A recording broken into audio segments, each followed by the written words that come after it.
حسد کی بیماری اتنی خطرناک بیماری ہے کہ یہ انسان کی زندگی کے سکون کو برباد کر کے رکھ دیتا ہے۔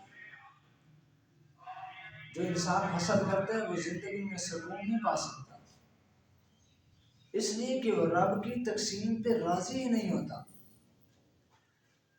حسد کرنے والا گویا کہ یوں کہہ رہا ہوتا ہے، یوں سوچ رہا ہوتا ہے، اس کی فکر اور خیال اور سوچ یہ ہوتا ہے کہ اللہ نے اس کو یہ کیوں دے دیا، مجھے کیوں نہیں دیا۔ استغفر اللہ۔ تو میرے بھائی، حسد کرنے والا کسی اور کا کچھ بگاڑے یا نہ بگاڑے، وہ اپنی زندگی کے سکون کو خود ہی برباد کر رہا ہے۔ اس لیے کہ کسی کو اچھا کھاتا دیکھ لیا، کسی کو اچھا پہنا دیکھ لیا، کسی کی اچھی گاڑی دیکھ لی، کسی کا اچھا مکان دیکھ لیا، تو اس کی تو زندگی کا سکون اجڑ جاتا ہے کہ اس کو کیوں ملا، مجھے کیوں نہیں ملا۔ اس کی مثال ایک خوبصورت حکایت بیان کی جاتی ہے کہ ایک بادشاہ بڑا سخی تھا، سخاوت میں اپنی مثال آپ تھا۔ اچھا، حسن اتفاق کہ وہ بادشاہ جتنا سخی تھا، اس کا وزیر اتنا ہی کنجوس تھا۔ بادشاہ اگر کسی کو 10 اشرفیاں بھی انعام دے دیتا تو وزیر کو تو بخار نہیں اترتا تھا، بخار چڑھ جاتا۔ ایک دن ایک شاعر آدمی بادشاہ کے دربار میں آیا۔ اس نے آ کر بادشاہ سے کہا کہ حضور والا، میں شاعر آدمی ہوں اور میں آپ کی خدمت میں ایک شعر عرض کرنا چاہتا ہوں، اگر اجازت ہو تو سناؤ۔ اس نے شعر سنایا، بادشاہ نے اجازت دی، شعر سنایا۔ بادشاہ کو اس شعر بڑا پسند آیا۔ بادشاہ نے اپنے وزیر کو حکم دیا کہ اس کو 1000 اشرفیاں انعام دے دو۔ وہ تو وزیر کو تو 10 اشرفیاں دینی گوارا نہیں تھی، تو 1000 تو پھر بڑی بات تھی۔ تو وزیر نے فوراً کہا کہ بادشاہ حضور والا، ٹھیک ہے، آپ اس کو انعام دینا چاہ رہے ہیں، دے دیں، لیکن پہلے آپ یہ تو یقین کر لیں، اس بات کا تو آپ مکمل اعتماد کر لیں کہ آیا وہ بندہ اس قدر ذہین بھی ہے کہ یہ شعر اس کا اپنا بنایا ہوا ہے۔ ہو سکتا ہے اس نے کسی اور کا چرایا ہوا، کسی اور کا لکھا ہوا آپ کے سامنے پیش کر دیا۔ پہلے اس کی ذہانت کا تو امتحان لے لیں۔ تو بادشاہ نے کہا وزیر سے کہ اگر آپ پرکھنا چاہیں، دیکھنا چاہتے ہیں تو دیکھ لیں اسے، مجھے اب میں کیا کروں، میں کیسے پتہ چلاؤں کہ یہ اس کا اپنا ہے یا نہیں ہے، ذہین ہے یا نہیں۔ تو اس نے وزیر سے کہا کہ اگر آپ پرکھنا چاہتے ہیں تو پرکھیں۔ تو وزیر نے کہا کہ میرے 3 سوال ہیں، چند سوال ہیں میرے، میں وہ آپ سے پوچھنا چاہتا ہوں۔ اگر آپ نے ان سوالوں کا جواب دے دیا تو میں سمجھوں گا کہ واقعی آپ بڑے ذہین ہیں اور یہ شعر بھی آپ کا لکھا ہوا۔ تو اس نے پہلا سوال اس شاعر آدمی سے پوچھا کہ یہ بتا،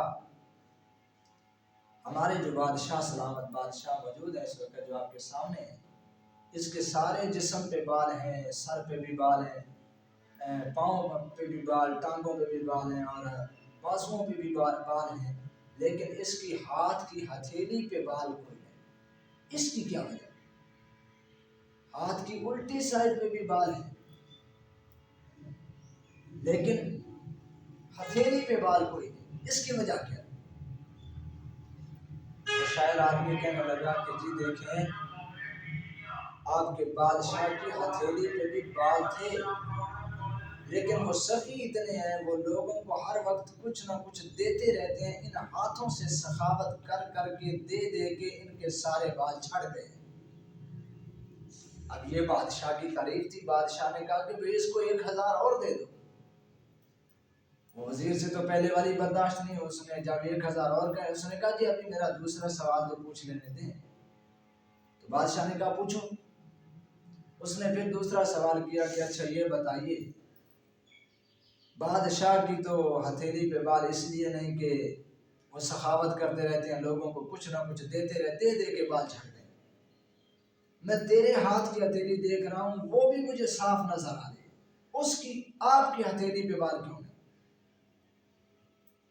تو وہ شاعر آدمی کہنے لگا کہ جی دیکھیں، ہمارا بھی واسطہ اسی طرح کے سخی بادشاہوں سے اکثر و بیشتر پڑتا رہتا ہے، اس طرح کے بادشاہ دیتے رہتے ہیں، ان کے دے دے کے جھڑ جاتے ہیں، میں لیتا رہتا ہوں میرے لے لے کے جھڑ گئے۔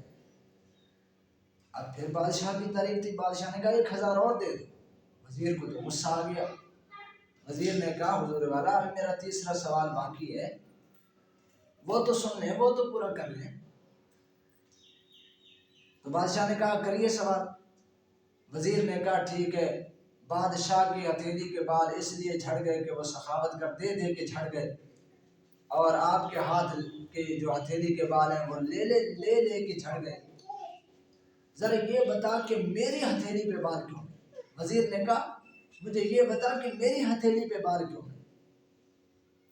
تو وہ شاعر آدمی کہنے لگا کہ جی دیکھیں بادشاہ سخی ہے، کچھ نہ کچھ دیتے رہتے ہیں ہر وقت کسی نہ کسی کو، ان کے دے دے کے بال جڑ گئے ہیں۔